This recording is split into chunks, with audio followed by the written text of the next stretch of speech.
What comes to mind when you think of Mexico? There is this soup I had at someone's house in the middle of nowhere in Mexico and I think about it all the time. It had hominy and pork and it was red but not tomatoes. I think it was some kind of pepper broth. It was so good and I will never forget it. From Wikipedia, NS4L, yikes, according to research by the Instituto Nacional de Antropología y Historia, National Institute of Anthropology and History, and the Universidad Nacional Autónoma de Mexico, on these special occasions, the meat used in the pozole was human, after the prisoners were killed by having their hearts torn out in a ritual sacrifice. The rest of the body was chopped and cooked with maize, and the resulting meal was shared among the whole community as an act of religious communion. After the conquest, when cannibalism was banned, pork became the staple meat as it tasted very similar to human flesh, according to Bernardino de Saga. 1011. I'll add to your don't be afraid to ask for help, with also don't be afraid to ask for advice. Parents get a lot of unsolicited advice, but one of my regrets with my first baby was not flat out asking advice from my mom, mother-in-law, older sisters, and mom friends. I was almost prideful, thinking it was my baby and surely I had the answers. As a first-time mom, don't be afraid to not know what the F you're doing. None of us do. It's totally normal and okay to ask for others' opinions, hear them out and see if they have some ideas that might work for you and your babe.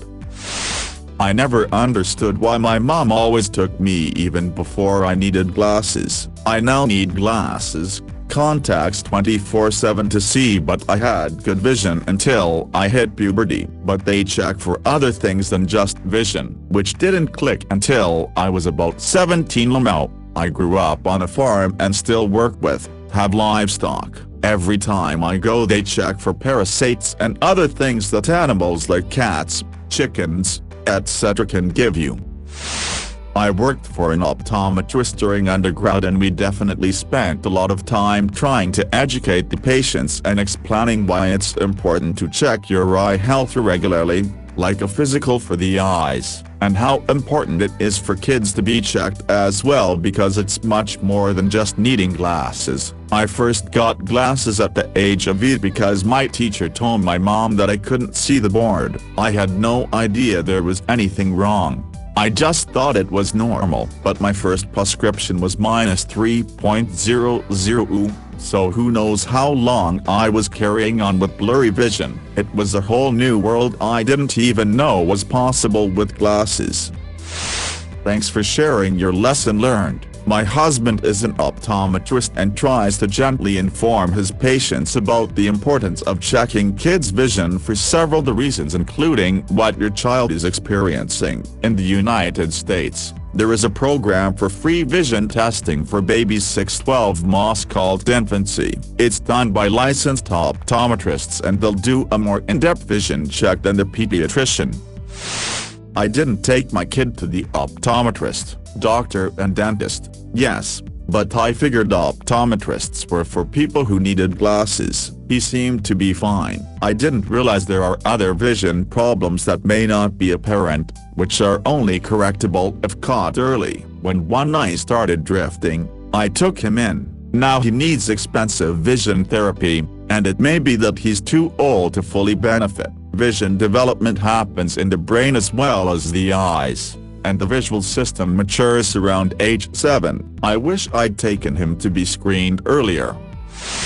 Good advice. I'd also say save money and buy second-hand. You can pick up bags of used baby clothes real cheap and they're just going to get covered in baby mess. Get a nice new outfit for some good quality photos and dress in the cheap stuff for the month or two that it will fit. I also found the cheap $10 stroller to be much lighter and easier to fit in the car than the expensive ATV version you can spend $100s on. This may not suit everybody, I guess.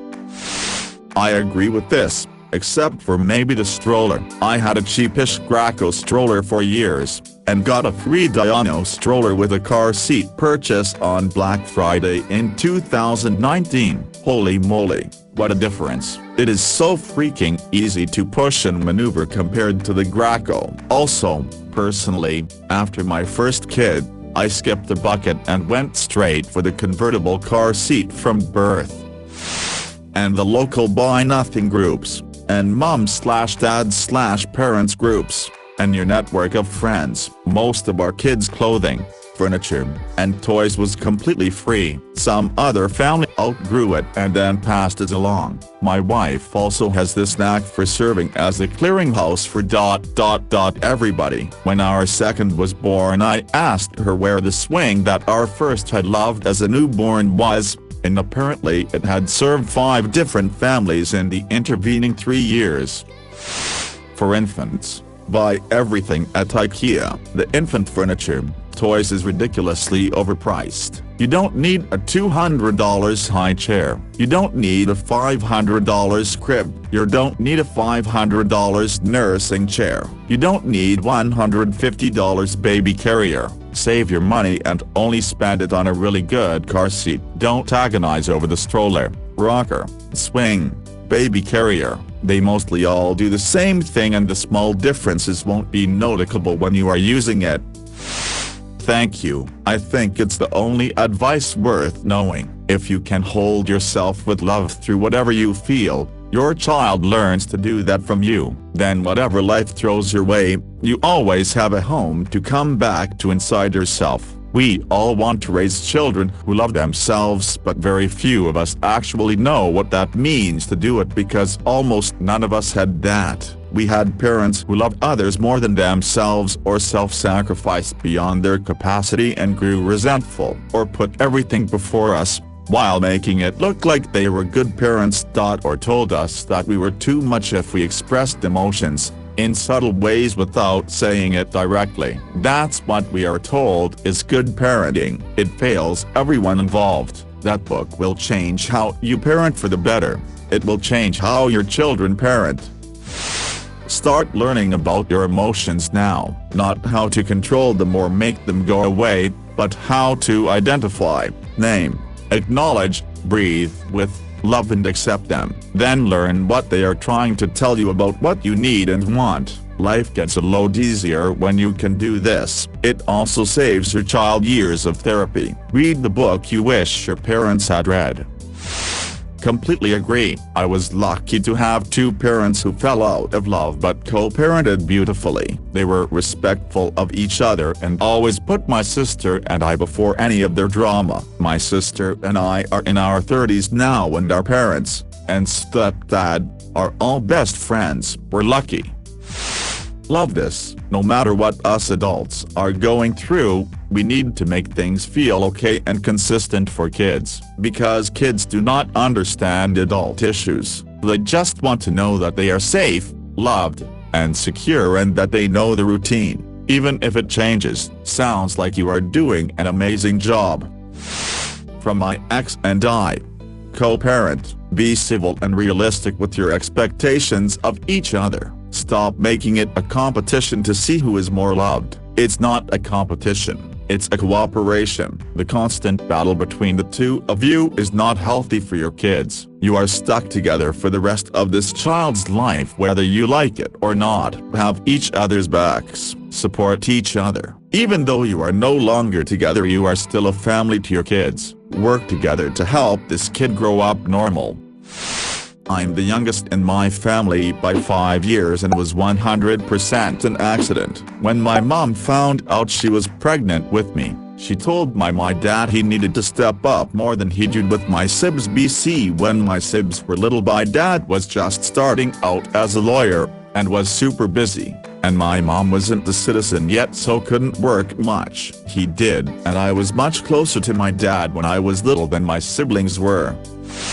Refrain from making one person be the disciplinarian and the other the consoler. Try to share the load. You may fall into one category naturally, but there will be times that you want to be in the other role. and it will take time to transition out of the role you had, especially if you've done it a long time. This can turn into teenagers who do respect the consoler, or in the opposite, teenagers who cannot open up to the disciplinarian. It is not a hard fast rule, but my wife and I have kids that are at very different ages. For our youngest, I ask to not be the bad cop all the time, and he is much more affectionate to me than my other kids ever were. I know my other kids love me, but they will always go to M with their problems, and getting them to open up to me can be very difficult. What is worse, it is much easier for them to see me as the enemy on certain days, no matter how much work I've done to show them they can trust me.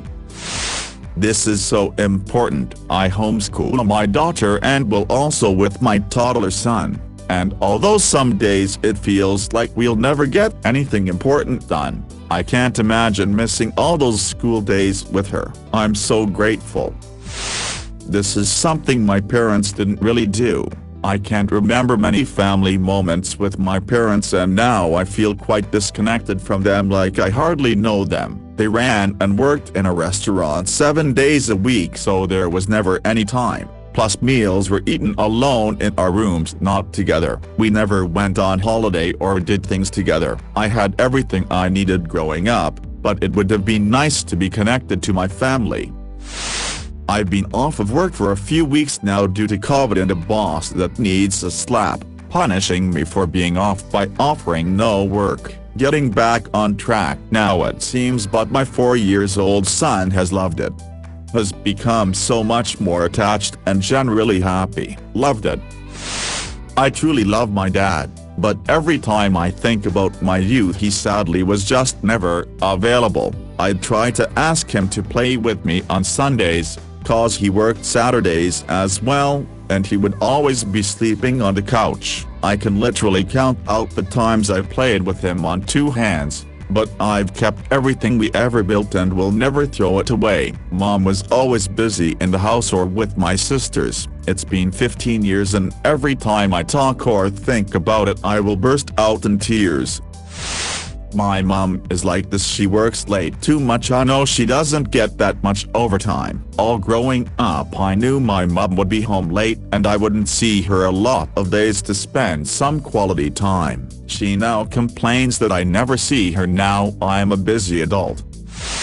I did a lot of shit I shouldn't have in middle and high school, just to see if I could get away with it, but also because I was like, fuck you and your stupid rules and expectations. I've also seen how it affected my siblings, who weren't really held to the same standards as I was. My sister has had a drug, alcohol addiction issues since her teens, had 3 kids she had no business having, had those kids taken away because she couldn't be ours to be a good parent, and she doesn't even give a shit. She acts like they're not even her kids anymore.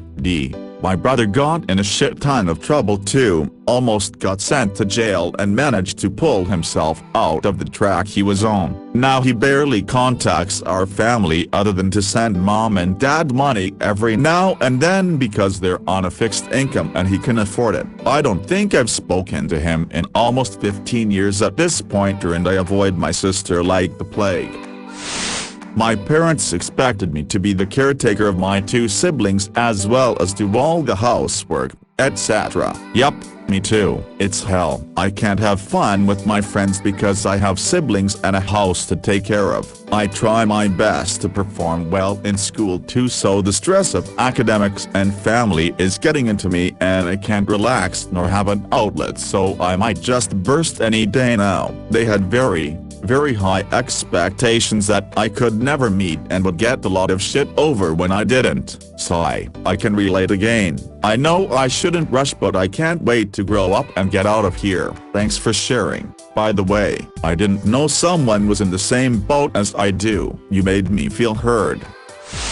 My parents were the same. I'm also the eldest of 3 and my parents expected me to be the caretaker of my 2 siblings as well as do all the housework, etc. from about the time I was 6. I love my mom and stepdad, but I've been LC with them for years because they had very high expectations that I could never meet and would get a lot of shit over when I didn't. I cannot thank you enough for sharing this. I'm a teenager and eldest of 3. My parents expected me to be independent way too young to take care of my younger siblings, and now I'm quite distant to them. They tried to be close now, but it's just awkward and I do not feel comfortable anymore. I do things on my own and prefer to be alone. Guess that's just it. They trained me this way anyway. Thank you, I really try. I'm on the opposite side to you. I'm the 5th of 6 kids, and both of my parents worked full-time, and we were all kind of left to take care of ourselves, with the oldest kids taking care of the youngest kids. I also have a very superficial relationship with my parents. I love them dearly and I know they worked really hard, but I just do not feel a real personal connection with them. I am super close with my oldest sister though. She's a mother figure to me. Thank you for sharing this. I have 4 little kids and I do try to make time for each one. It is really so hard for parents though. My oldest and I do mom and daughter dates sometimes though, and tonight she asked me to snuggle her in bed. I had to try so hard not to roll my eyes.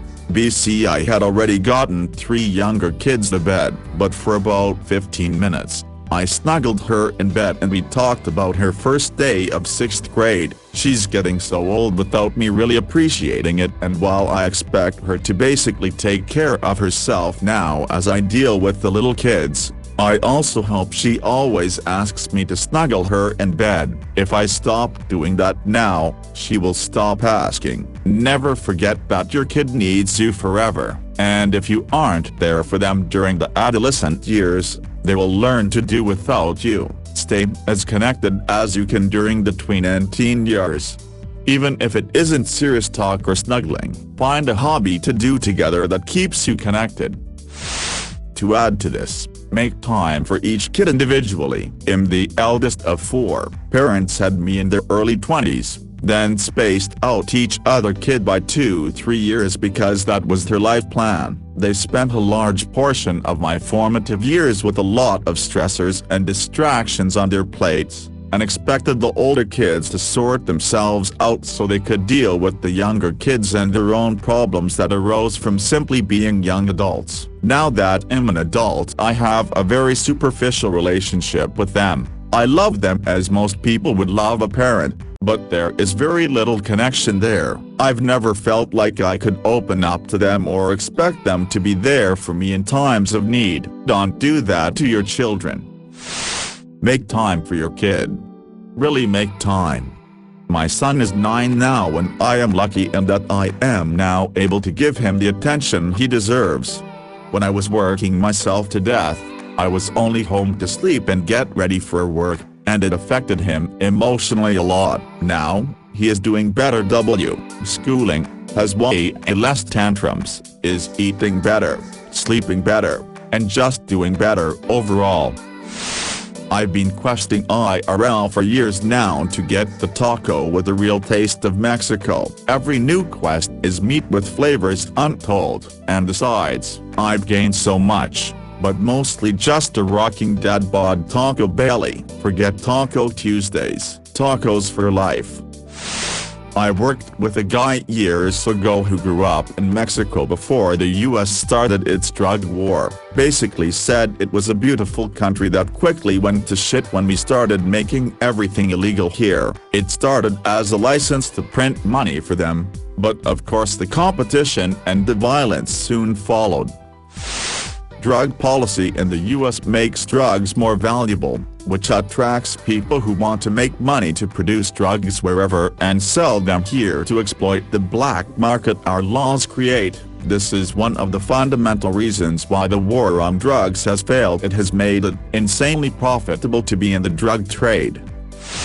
Jesus, I hate this. I don't really think it's your fault that you think this, but it pisses me off that the only thing Americans, Europeans think about is what is still relatively a small part of Mexican life. Cartels are a problem for sure, but it's not like Mexico is the Wild West. Plenty of people live normal, fulfilling lives where they never even run into crime, and so little of our rich culture and experience is portrayed in foreign media. Instead, they decide to portray and romanticize, yes, romanticize, because as much as you might like Narcos Mexico, it definitely does this, gangs of brutal murderers. Then again, it's only the latest iteration of rhetoric designed to make Mexicans look like savages, especially in the U.S. Allegations about how Mexico is a dangerous war zone supposedly controlled by cartels by outlets like Fox News frankly are very different from the allegations that Mexicans were literally savages because of the violence of the Mexican Revolution printed in prominent American newspapers 100 years ago.